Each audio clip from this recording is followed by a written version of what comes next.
Thanks, Ramzan, and welcome everyone here today. Really glad to be able to present to you all here and hopefully provide you with a greater understanding of what water entitlements actually are and how, I guess, water entitlements, in our view, present a really compelling real asset investment opportunity, particularly in the current environment.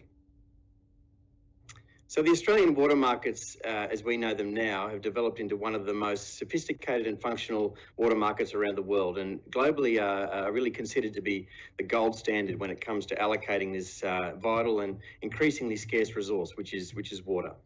Our water markets, again, since 2008, have endured a range of climatic and economic and political cycles over that 12-year period, and have demonstrated now a really significant level of resilience throughout those different cycles.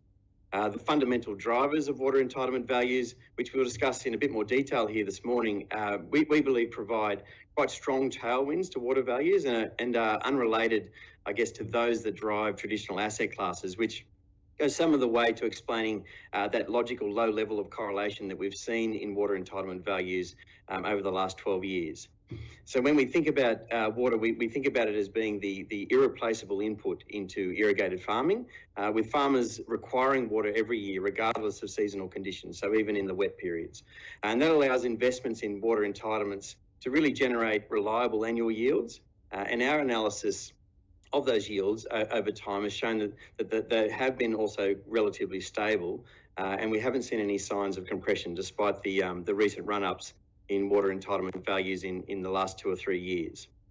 The regulatory framework that the water markets exist within continues to evolve, but the fundamentals of those regulations have really remained quite stable since the beginning of the markets 12 years ago now. So when we talk about investing in water in Australia, we really refer to two specific assets. So we talk about water entitlements and we talk about water allocations.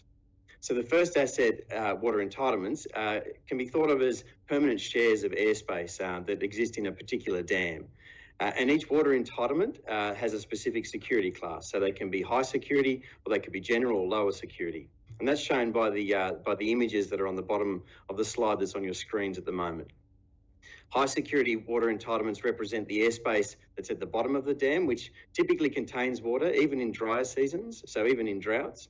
Lower security entitlements represent airspace that's typically closer to the top of the dam, which may or may not contain water, and that's really driven by seasonal conditions. So basically whether it's rained enough or not for the dams to be filled up. So if you hold a water entitlement, you have the right on an annual basis to be allocated a volume of water, and this is what's known as water allocations, or the second asset type that we talk about. The volume of water that you get allocated each year is really determined by the climatic conditions and whether or not there's water in your airspace. Investing in water then, from our perspective at a high level, involves buying the permanent water entitlements and then either leasing those entitlements out to irrigators or selling those annual water allocations we receive again to irrigators in order to generate income for investors. The farmers we sell the water to use that water to support their irrigated farming operations on an annual basis. Really importantly, as a concept of water entitlements, a really important concept to get across is that the volume of water entitlements on issue is actually capped, and that's come about as a result of a range of reforms that have occurred now over an extended period of time. This means that there's actually a limited amount of water available, and in fact the amount of water entitlements that are available for irrigators to access has actually been decreasing over time, and that's been due to government buybacks that have been done in order to support the environment. Given water is the vital and limiting input into irrigated farming, there's naturally really strong competition for this scarce and limited resource by irrigators, who are the main, obviously, users of water. The market structure that we have in place, that capped and freely tradable nature of water entitlements and the limiting nature of the asset itself, effectively means that water over time trades towards its highest and best economic use. What this means, for a simple illustration, if you think about having two farmers who are both requiring water, the farmer who can make the most money per megalitre of water used will actually outbid the other farmer and drive water values higher over time. What we like to say to describe this is that water flows uphill towards value. So what drives this market dynamic of water trading over time towards its highest and best economic use and drives water values in general is effectively the amount that irrigators are willing and able to pay for water. This capacity to pay for water has been increasing over time, and that's been due to factors like commodity prices that have been increasing due to demand for our produce, productivity gains that have been achieved by our agricultural sector, and conversion of farms from lower value to higher value cropping systems. These factors have not only led to an increase in capacity to pay for water, but they've also led to an increase in demand for water. And I guess simple economics tells us that when demand for an asset increases and the asset cannot provide a supply response to that demand because it's capped like water entitlements, then prices will rise. And this is effectively what we've seen play out since 2008 and what we really expect to continue to see occur as the areas that are being irrigated continue to increase, so the areas that are being planted by farmers expand, and farmers increase their capacity to pay for water for those reasons we just discussed, so productivity gains and increases in commodity prices. When we look at the fundamental drivers of water entitlements, we break them down into long-term and short-term categories. So long-term drivers are those that I just spoke about, so those productivity gains that Australian farmers have a long track record of being able to achieve. Commodity prices, which have been going up as a result of strong demand for Australian-grown produce, and increasing demand for water, which has been driven by that expansion of areas that are being irrigated. And in addition to this, we've seen reducing supply, which has been caused by both climate change impacts, but also through government buybacks over time as well. The main short-term driver that we see for water entitlement values is in relation to seasonal water supply conditions and changes in those conditions. So whether the season is wet or whether the season is dry. And as you can see in the chart on your screen, the long-term drivers of water entitlements have actually resulted in pretty strong gains in value along the way, which leads us to have a look at the performance of the markets since 2008. So the returns that are shown on your screen here are based on a basket of major Southern Murray-Darling Basin water entitlements. And as you can see, these returns have been pretty strong since 2008, with capital appreciation averaging almost 8% on an annualised basis over that period, and annual yields averaging at 4.1%. And it's these yields in particular, which are one of the key attributes of water entitlement investments that we think make them particularly compelling, particularly in today's low yield environment. And importantly, we see plenty of reasons as to why those yields can be sustained well into the future. This next slide really allows us to drill into the long-term drivers that we see of water entitlement values and to see where the trends have really been since 2008. So over that 12 years, the areas, as we discussed, that are being planted to higher value, often permanent crops like almonds and citrus and table grapes, have resulted in actually increased water demand on an annual basis, which, according to ABARES, has risen by over 3% per year over that period. The prices that our farmers have been receiving for their produce have actually been increasing over that period as well. And according to Rabo's Rural Commodity Price Index, that's been running at over 6% per year.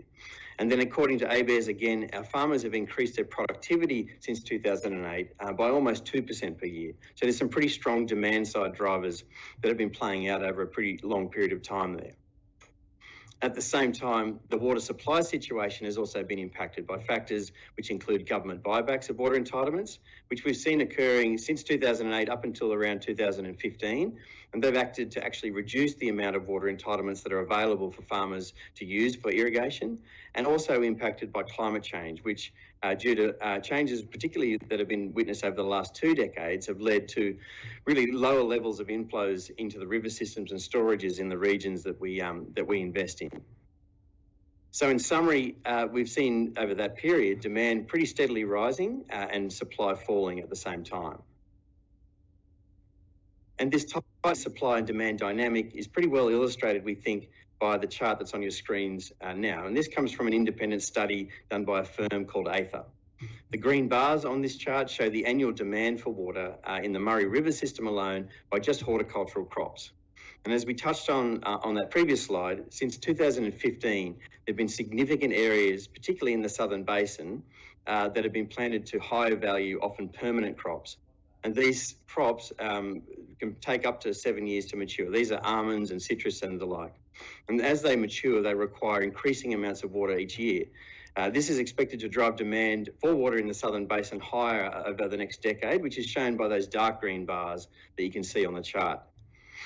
According to the analysis by AETHA, by 2027, the amount of water required each year by these horticultural farmers in the Murray River region will actually be higher than the water availability in an average year, which is pretty important and critical from a supply-demand point of view. What's also important to note here is that the expansion of crops like almonds has actually created what we call a permanency of demand for water, as these types of crops require water every year, year in, year out, regardless of seasonal conditions and regardless of water prices. And this represents really a structural shift in the demand dynamics of the Southern Basin water markets, which today has far less ability to actually flex its annual demand for water than it did 10 years ago, before these crops really arrived. We don't believe this tightening supply-demand dynamic is fully priced into the water markets at this stage, and that again supports the rationale for investing in water entitlements at this point in the cycle. Looking towards the outlook for those long-term drivers that we discussed just before, so we expect all of these to be supportive of water values into the future as well. As discussed earlier, we continue to see increases in the areas being planted to these high-value permanent crops like almonds and citrus and table grapes, and we see that increasing the annual demand for water going forward, but on a permanent basis.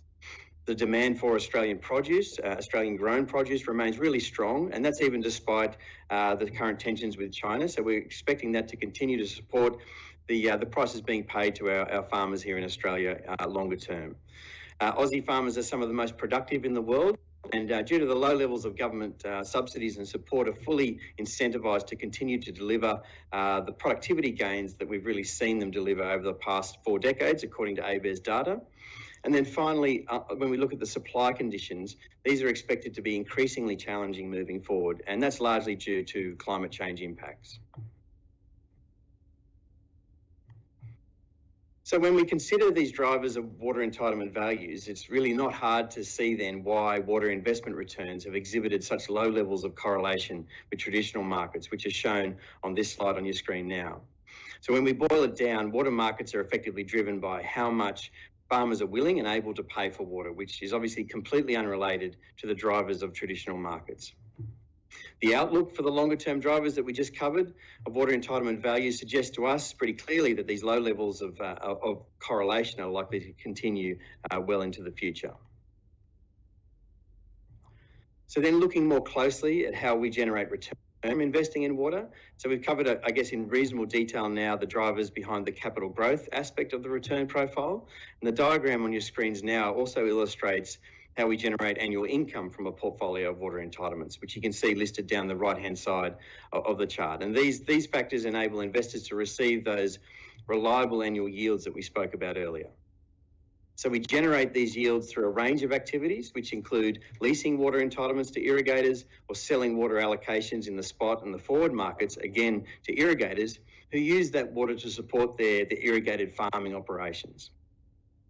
In combination, these activities have typically generated annual distributions to investors of between 4 and 6%. In the current low yield environment, these annual cash distributions, I guess, are yet another really appealing aspect of investments in water entitlements. So I mentioned earlier at the beginning of the presentation that the regulations of our water markets are well established now, and while mechanisms do exist for improvements, the framework has really been supported well by a range of reviews that have been conducted that are shown in the table on your screen at the moment. Probably the most important of these has been the findings of the current ACCC review into the water markets of the Murray-Darling Basin. So the ACCC released its interim report back in July this year, and it highlighted the importance of the water markets in general and the value that they've created to a range of stakeholders over a pretty significant period of time now. And also importantly, they confirmed the critical role that investors play in the function and efficiency of those vital water markets.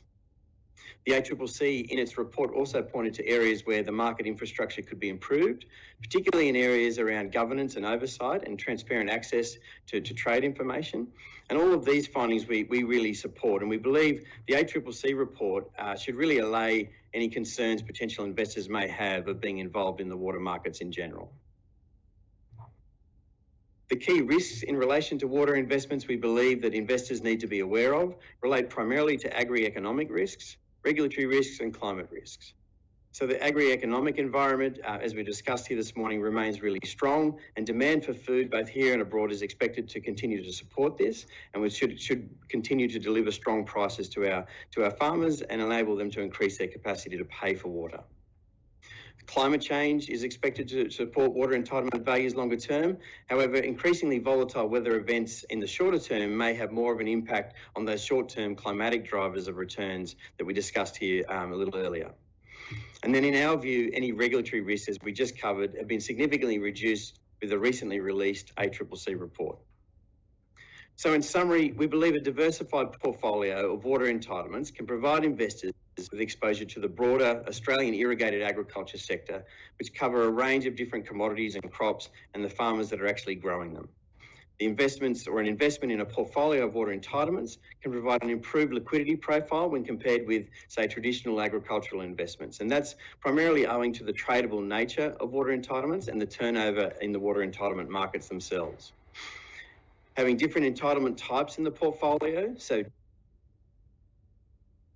general security and high security groundwater and surface water, with a focus on leasing those entitlements to irrigators, acts to smooth out the annual volatility of cash distributions from season to season, providing more stable annual returns to investors, which at the end of the day are supported by that increasing demand for water and capacity to pay for water by those irrigators as well. And then lastly, as highlighted here today, in our view, the fundamental long-term drivers of water entitlements that have delivered such strong performance over the past decade remain in place today and are expected to continue to support the value of water entitlements well into the future, and by virtue of that provide returns to investors that are uncorrelated to other traditional asset classes, which is really important obviously in the current environment. Thanks everyone for your time. I'll just hand over back to Ramzan now.